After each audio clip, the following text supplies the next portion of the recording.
paz do Senhor Jesus, irmãos. Louvado seja o nome do Senhor por mais uma escola bíblica dominical online. Nós vamos estudar hoje a lição de número 11, que diz: a teologia de Eliú, o sofrimento é uma correção divina? Mas antes, vamos fazer uma oração agradecendo ao Senhor, amém? Pai, em nome de Jesus, ó Pai, queremos te agradecer, Senhor, por esta rica oportunidade.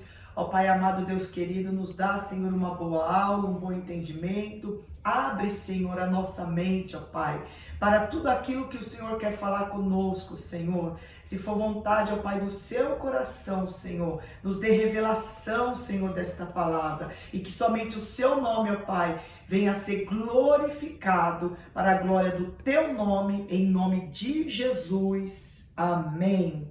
Irmãos, nós vamos ler agora o texto áureo da lição, que diz assim: ao aflito livra da sua aflição, e na opressão se revela aos seus ouvidos. Jó, capítulo 36, verso 15. Verdade prática: o sofrimento não deve ser visto apenas sob o aspecto punitivo, mas principalmente educativo. Nós vamos agora para a lição bíblica em classe, que se encontra no livro de Jó, capítulo 32, verso 1 ao verso 4. No capítulo 33, verso 1 ao verso 4 também. Capítulo 34, verso 1 ao verso 6. E o capítulo 36, verso 1 ao verso 5. Jó, capítulo 32. Então, aqueles 3 homens cessaram de responder a Jó, porque era justo aos seus próprios olhos, e acendeu-se a ira de Eliú, filho de Baraquel, o Buzita, da família de Rão. Contra Jó se acendeu a sua ira, porque se justificava a si mesmo mais do que a Deus.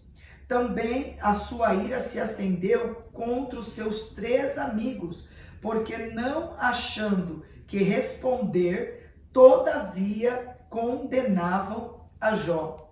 Eliú, porém, esperou para falar a Jó, porquanto tinha mais idade do que ele. Assim, na verdade, ó Jó, ouve as minhas razões e dá ouvido a todas as minhas palavras. Eis que já abri a minha boca, já falou a minha língua debaixo do meu paladar. As minhas razões sairão da sinceridade do meu coração e a pura ciência dos meus lábios. O Espírito de Deus me fez e a inspiração do Todo-Poderoso me deu a vida. Respondeu mais Eliú e disse: ouve-vos, sábios, as minhas razões, e vós, instruídos, inclinai os ouvidos para mim, porque o ouvido prova as palavras, como o paladar prova a comida. O que é direito, escolhamos para nós, e conheçamos entre nós o que é bom. Porque Jó disse: sou justo, e Deus tirou o meu direito. Apesar do meu direito, sou considerado mentiroso. A minha ferida é incurável, embora eu esteja sem transgressão. Prosseguiu ainda Eliú e disse: espera-me um pouco, e mostrar-te-ei que ainda há razões a favor de Deus. Desde longe repetirei a minha opinião, e ao meu Criador atribuirei a justiça. Porque, na verdade, as minhas palavras não serão falsas contigo. Está um que é sincero na sua opinião. Eis que Deus é muito grande contudo, a ninguém despreza, grande é em força de coração.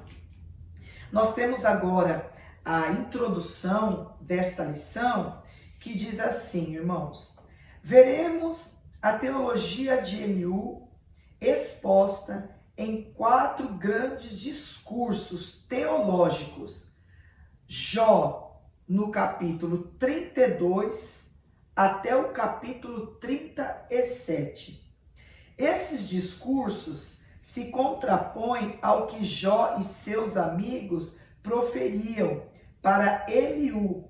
Os amigos de Jó falharam na exposição de suas ideias ao patriarca.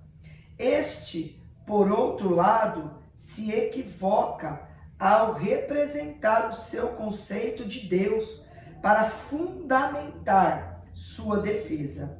Assim, mostraremos que Eliú revela um Deus soberano que age segundo o seu conselho e não está obrigado a dar respostas ao homem. Além de não haver qualquer injustiça em suas ações, pois segundo o jovem amigo de Jó, o sofrimento é uma ação pedagógica de Deus para corrigir o homem. Primeiro tópico, o sofrimento como uma forma de revelar Deus. Primeiro subtópico diz: Deus é soberano. Neste primeiro discurso, Eliú destaca a queixa de Jó, porque Deus não lhe respondera.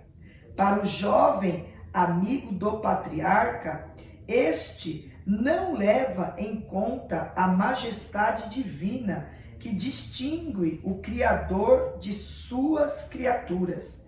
Neste sentido, Jó havia ignorado que Deus é infinitamente maior do que o homem e não precisa explicá-lo acerca de suas ações nem de seu silêncio. Irmãos, neste primeiro subtópico está falando sobre o sofrimento como uma forma de se revelar a Deus. Nós estávamos lendo o livro deste comentarista, o José Gonçalves, e aqui ele vai nos explicando sobre um jovem irado. Este jovem, ele ficou tão irado porque, na verdade, ele acreditava que Jó havia pecado e que Jó precisava reconhecer os seus pecados. Então, nós estamos diante de um jovem que ele aparece lá no capítulo 32 em diante. Nós temos os seus amigos Bildade, Zofar e Elifaz. Nós vamos ver que a partir do capítulo 32 vai aparecer Eliú, este amigo mais jovem. E Eliú, ele entra num contexto, a sua primeira fala no capítulo 32, ele entra num contexto como se ele dizendo, que ele era o amigo mais jovem, ou seja, Bildade, Zofar e Elifaz, portanto, seus amigos mais de idade, mais velho, mas que eles também deveriam ouvir aquilo que ele, sendo mais jovem, deveria também explanar o que ele também pensava de toda esta situação que Jó estava passando. Então aqui nós temos alguns aspectos, no comentarista, dizendo sobre um jovem irado, um jovem que ele tem os seus pensamentos, as suas ideias, ele executa os seus pensamentos e as suas ideias, mas nós também vemos que esses 3 amigos de Jó, fora Eliú, eles olham para Jó e eles vê na verdade, Deus sobre a vida de Jó, né? Aqui no comentário vai dizer: então aqueles 3 homens cessaram de responder a Jó, porque Jó era justo, louvado seja o nome do Senhor, aos seus olhos, e Jó era justo perante ao Senhor. A Bíblia Septuaginta, a siriaca, arábica e aramaica, vai dizer todas, né? Dizem, porque ele era justo ante os olhos deles, sugerindo que eles estariam convencidos de que ele era um homem santo e que eles o teriam acusado tolamente. Louvado seja o nome do Senhor. Então nós vamos ver alguns aspectos, o porquê que esse jovem se acende, na verdade, a sua ira. E diz assim: e acendeu-se a ira de Eliú, filho de Baraquel, o Buzita, da família de Rão.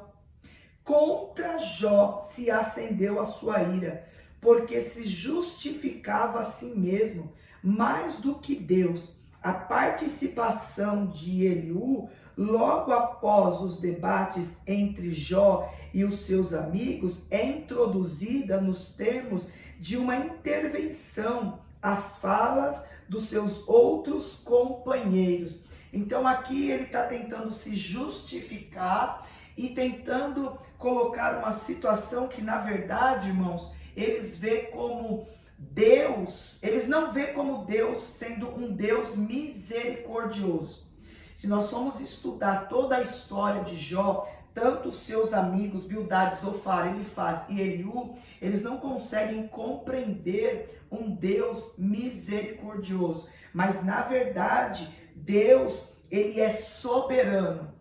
Ele não tem prazer no sofrimento, mas ele permite nós, cristãos, passar por algumas situações para que o nome do Senhor venha a ser glorificado. No segundo subtópico diz assim: o orgulho do homem priva de ouvir a Deus. Todavia, mesmo sendo um ser transcendente, Deus não deixa de se revelar ao homem quando julga necessário. Por isso, Eliú não aceita o argumento de Jó sobre o silêncio de Deus. Aqui, em todo momento, ele enfatiza um pecado. Talvez um pecado que Jó não estava conseguindo identificar, porque, na verdade, quem passa pelo processo é muito mais difícil de quem está fora. Quem está fora julga, aponta, condena, mas quem está dentro, na verdade, está orando ao Senhor, gemendo diante da presença do Senhor, até mesmo questionando se está em pecado, e algumas coisas que às vezes até nos constrange na presença de Deus, é quando o Senhor, ele fica em silêncio. Irmã, e Deus fica em silêncio? Deus fica em silêncio. Tanto que Deus, ele silenciou toda esta situação que Jó, ele passou. Deus, ele quebra o silêncio no capítulo 38. Olha o que fala: Eliú não aceita o argumento de Jó sobre o silêncio de Deus, pois ele fala ao homem de várias maneiras, incluindo sonhos e visões. Deus fala em sonhos e visões, mas Deus fala quando quer. E quando Deus não quer, ele fica em silêncio e o nome do Senhor é glorificado. De acordo com Eliú, o problema não era só o silêncio do Altíssimo, mas o orgulho humano que não lhe permite escutá-lo. O jovem acredita que mesmo o patriarca, considerando-se moralmente puro, ele poderia estar em pecado. E não só em pecado, mas ele poderia ter um orgulho, aonde esse orgulho não o deixasse estar mais perto de Deus. Porque o orgulho, na verdade, ele nos afasta da presença de Deus. Mas nós vimos aqui um homem temente a Deus, que não havia orgulho. Na verdade, havia um período de sofrimento. E o que Jó estava vivenciando em toda a sua história era um período de sofrimento, que muitas das vezes ele precisava se calar diante da situação, se calar diante dos seus amigos, que a todo momento estão tentando buscar acusações, pecado, orgulho, até mesmo pecados em oculto, mas na verdade Jó, ele estava passando por um momento de aflição e esperando que o Todo-Poderoso, ele viesse e quebrasse todo este sofrimento, todo este silêncio que Jó estava passando. Na visão de Eliú, a revelação de Deus tem o propósito de livrar o homem da soberba que o conduziria à morte. Então nós vemos que Eliú, ele está batendo nesta tecla a todo o momento.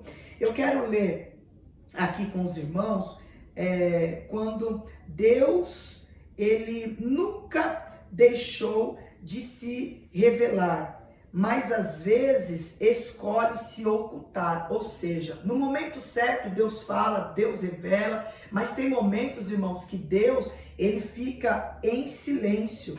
E Eliú aqui, ele vai responder a Jó e vai mostrar os aspectos da revelação de Deus na história humana.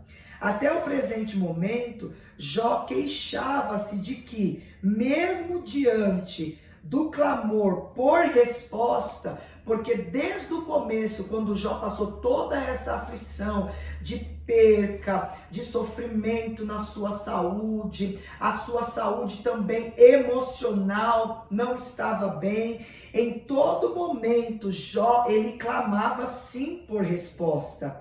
O Senhor nada lhe comunicara, ou seja, houve sim um silêncio da parte de Deus para com a vida deste patriarca. E Eliú entendia que Jó interpretava o silêncio de Deus como uma forma de punição contra ele, ou seja, que Deus estava em silêncio para puni-lo, para que o sofrimento de Jó, na verdade, fosse maior. Segundo Eliú, Jó dissera que o Senhor procurava pretexto contra ele e considerava-se o seu inimigo. Misericórdia, irmãos. Deus não é o nosso inimigo. No meio da tormenta, Deus se apresenta como amigo fiel. Ele foi amigo fiel de Abraão, ele foi amigo fiel de seu povo,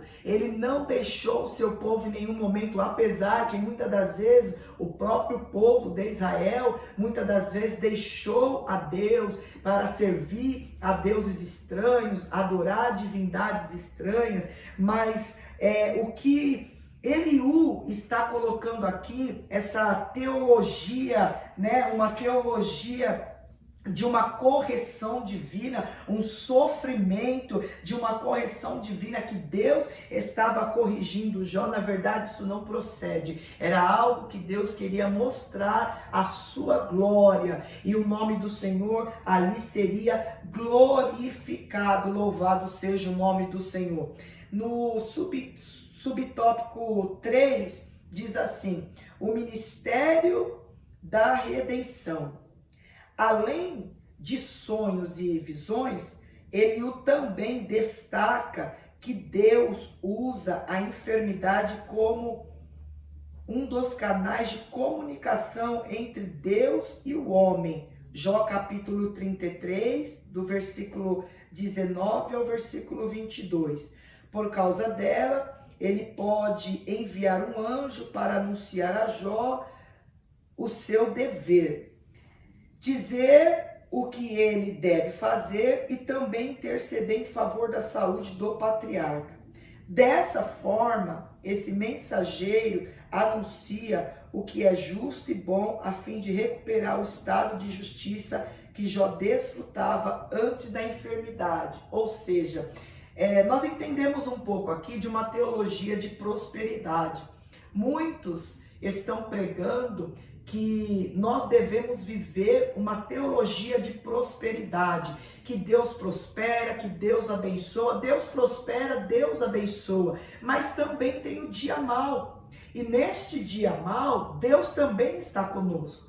Então Eliú, ele está trazendo uma teologia, como uma teologia de uma prosperidade. Olha, Jó, Deus só era contigo quando tu era próspero, quando tu tinha gado, rebanho, quando tu tinha servos ao seu favor, quando tu passava e as pessoas te reverenciavam, tiravam o chapéu, tu eras o homem mais conhecido, o homem mais rico do Oriente Médio, e agora te sobreveio tudo isso, então alguma coisa está errada sobre a sua vida. Irmãos, Deus é justo. E Deus, ele não está só na vida de quem tem prosperidade. Deus também está na vida dos humildes. Prosperidade não é sinônimo de riqueza diante da presença de Deus, de prosperidade espiritual. Não tem nada a ver uma coisa com a outra. O que Deus estava fazendo aqui, na verdade, era trabalhando na vida deste homem, porque o Senhor, lá no capítulo 1, ele foi diante do adversário e ele disse: olha, pode tocar, porque o meu servo Jó, ele é justo, ele é íntegro, ele é temente, ele se desvia do mal. Ou seja, na verdade, Deus, ele conhecia a essência do seu amigo Jó. Então, Eliú, ele estava trazendo algumas teologias, algumas coisas que não estava assim conforme a palavra do Senhor, aquilo que o Senhor estava fazendo, trabalhando sobre a vida deste homem.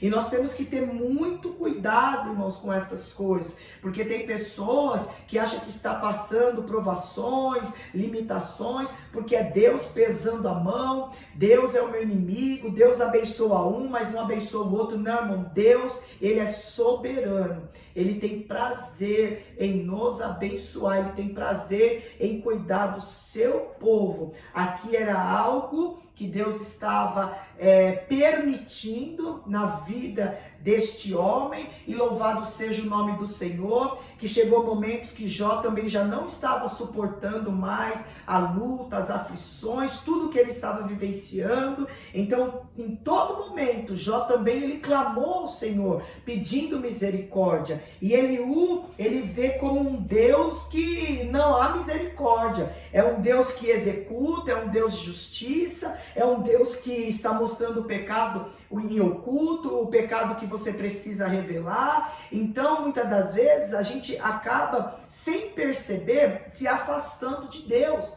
achando que, na verdade, o nosso Deus é um Deus que não está vendo o nosso sofrimento e aquilo que nós estamos passando. Mas Deus vê, contempla, e no momento certo Ele entra para colocar tudo no lugar. Louvado seja o nome do Senhor. Nós vamos agora para o segundo tópico desta lição, que fala assim: o sofrimento como meio de revelar a justiça e a soberania de Deus. A justiça de Deus demonstrada, primeiro subtópico. Quando defende a justiça de Deus, Eliú faz coro com seus amigos na acusação contra Jó. Em sua perspectiva, os argumentos de Jó não passavam de insolência.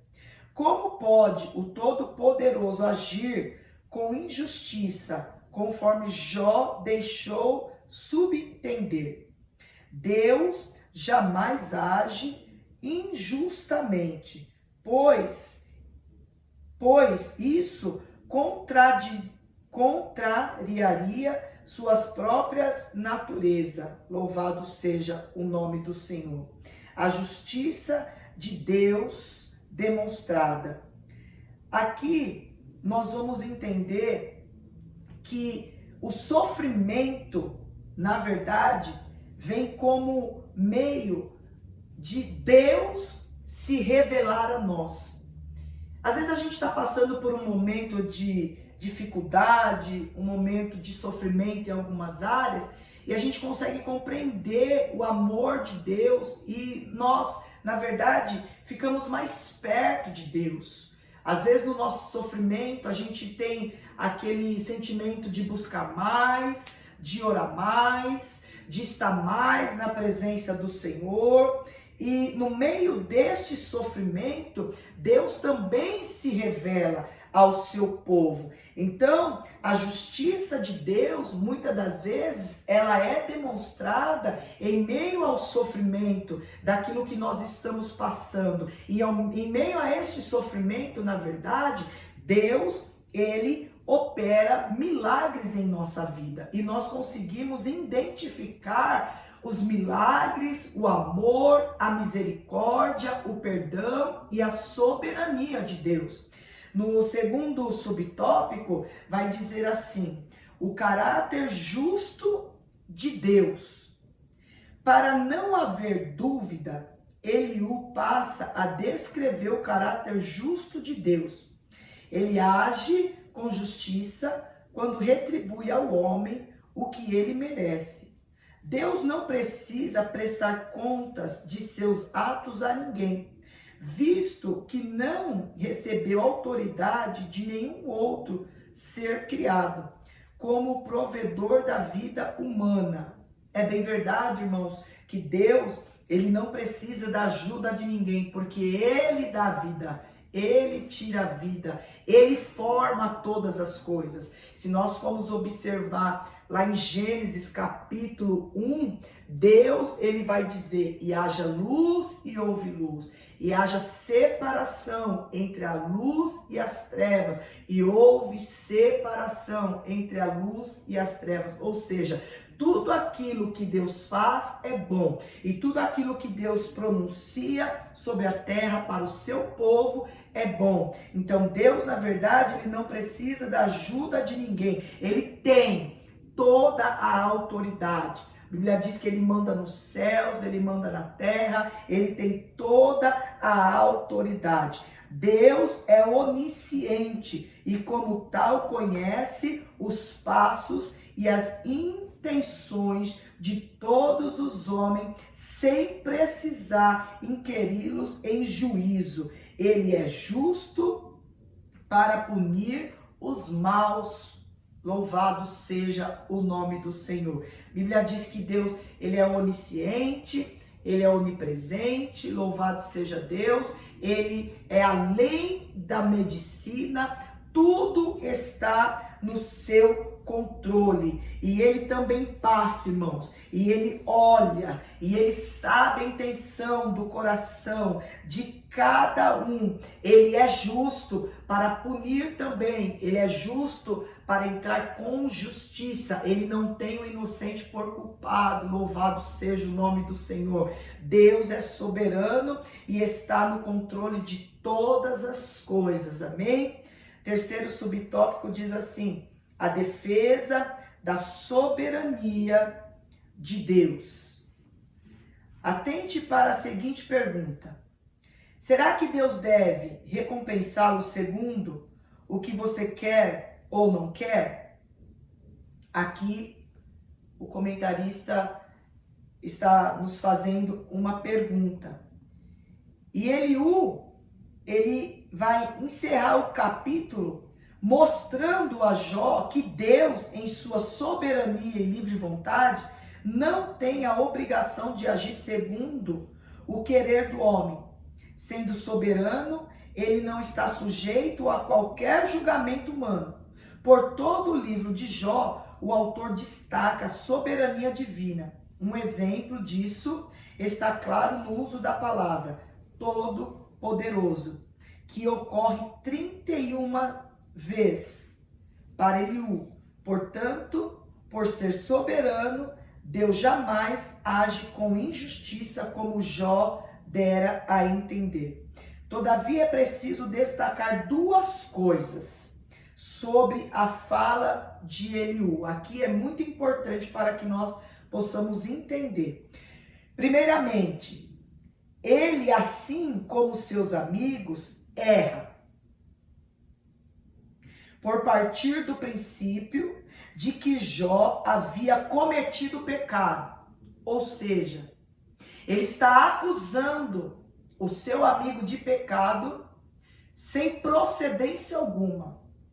Então o comentarista aqui está nos ensinando dizendo assim: o primeiro erro que Eliú comete é em dizer que Jó está em pecado.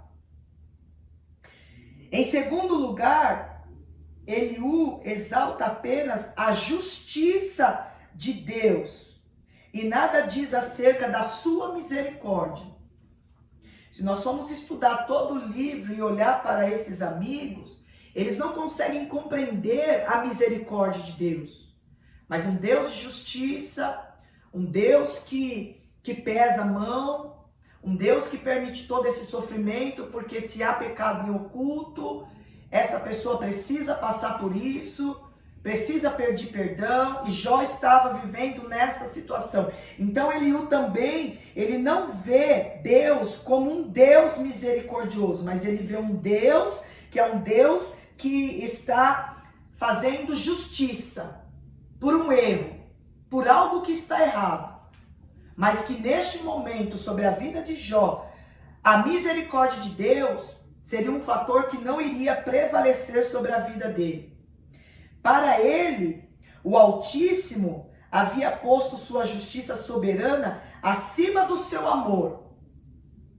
Então não haveria misericórdia, não haveria amor, e ele o entende que Deus está colocando a sua justiça soberana, a sua autoridade soberana acima do amor. E nós entendemos que Deus, ele é amor. Nós entendemos que Deus, ele é misericordioso. O que é um erro muito sério. Deus, sem dúvida alguma, é justo, é amoroso e é misericordioso. Então, o próprio Deus quebra toda a contestação de Eliú, quando ele diz que Jó está em pecado, Deus é justiça e que Deus é soberano naquilo que faz. Mas ele não identifica um Deus de amor, um Deus que ama e que é justo, e um Deus que é misericordioso. Então nós precisamos tomar cuidado, porque Deus continua sendo Deus. Aqui nessa síntese do tópico 2, vai dizer assim, que Eliú acredita no sofrimento e ele revela o caráter justo e soberano de Deus em meio ao sofrimento. E na verdade, o próprio comentarista está dizendo que sem dúvida alguma Deus é justo, Deus é amoroso e Deus é misericordioso. Amém? Nós vamos agora para o terceiro e último tópico desta lição, que diz assim: o sofrimento como um instrumento pedagógico de Deus. Primeiro subtópico, o caráter pedagógico do sofrimento. Capítulo 36, verso 7 ao verso 15. Há uma diferença entre o pensamento teológico de Eliú e de seus amigos, Elifaz, Bildade e Zofar. Acreditavam que o sofrimento de Jó era por causa de um pecado cometido por ele e sua recusa em reconhecê-lo. Eliú também crê desta forma. Então agora aqui ajunta os 4 amigos com o mesmo pensamento, em que Jó estava passando todo esse processo de sofrimento por conta de um pecado oculto, escondido, em que Jó, em sua soberba, em nenhum momento queria revelar a Deus qual era este pecado tão grave a ponto deste homem passar, perder e sofrer com a sua própria saúde. Mas vai além, embora compreenda que durante sua provação, Jó se comportou de forma pecaminosa.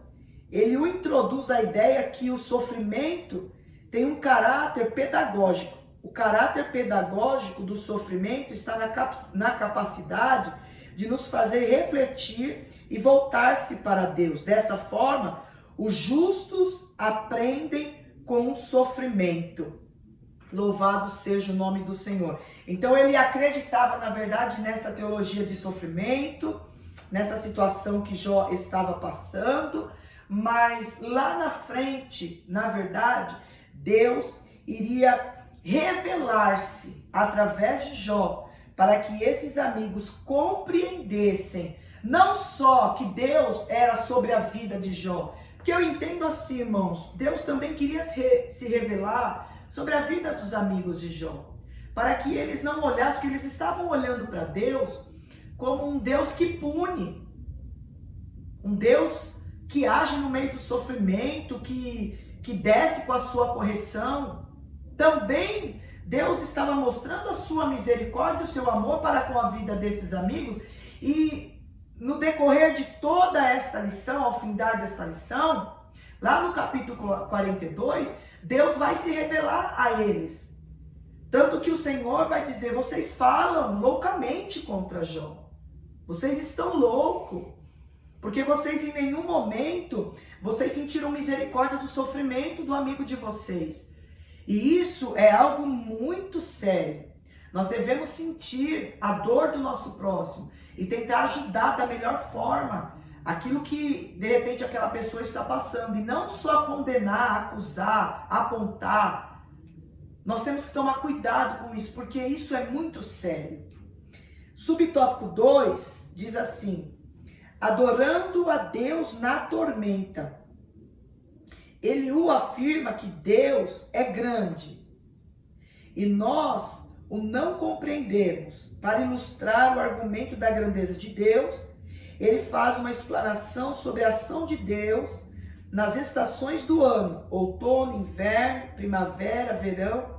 O argumento de Eliú tem por objetivo demonstrar a grandeza de Deus sobre a criação e como esse fato deve fazer com que Jó o reconheça como grande e o louve como tal.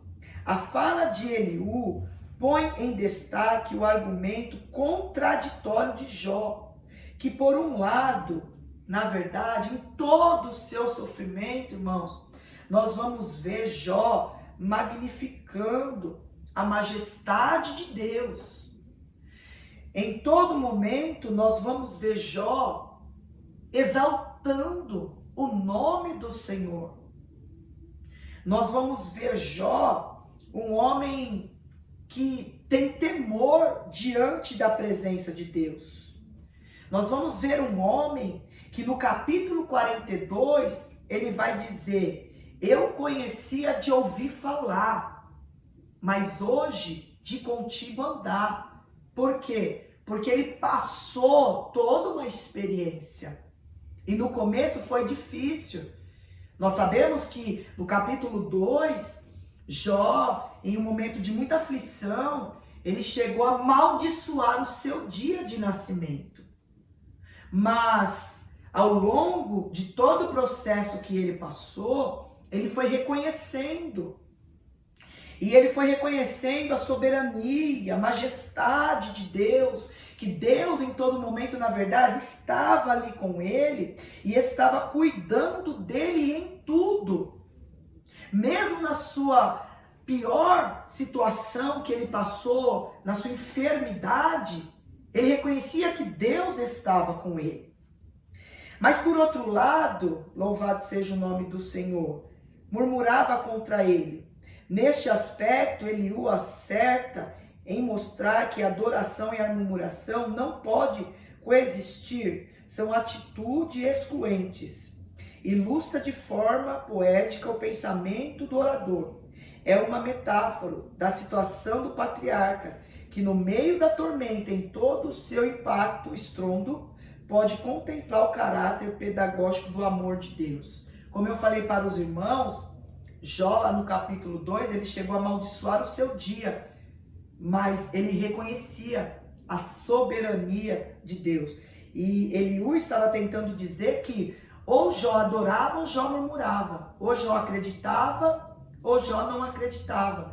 E na verdade, irmãos, tem momentos na vida da gente, a gente acredita, a gente sabe que Deus é Deus, mas tem momentos que a luta ela é tão ferrenha que às vezes a gente acaba até murmurando. Quem nunca murmurou na vida?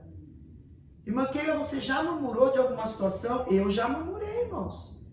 Porque nós temos que ter sinceridade no nosso coração. Eu já murmurei. Eu já tive vontade de jogar a toalha, de falar não dá mais, não tô tendo força, tô ficando desacreditada de tudo.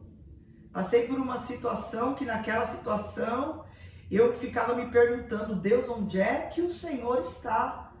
E lá no nosso coração a gente sabe que Deus está no alto sublime trono, assentado à direita do Pai, intercedendo, advogando a nossa causa.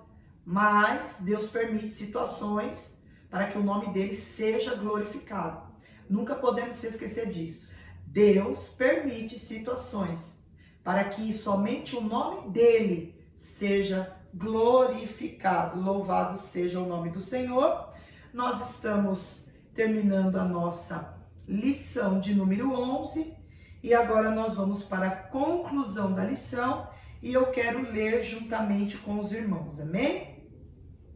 Então a conclusão da lição diz assim: vimos nesta lição 3 aspectos da teologia de Eliú. Primeiramente, o jovem amigo defende o direito de Deus ficar em silêncio, mesmo quando achamos que ele deve falar. Acredita que Jó não consegue escutar a Deus devido ao seu orgulho. Entretanto, o equívoco de Eliú está no fato de associar o sofrimento de Jó ao pecado. Segundo ele, destaca que Deus tem todo o direito de ser soberano e, como tal, atingir com justiça. Todavia, ele se equivoca em colocar essa soberania acima do amor, pois primeiramente Deus é amor.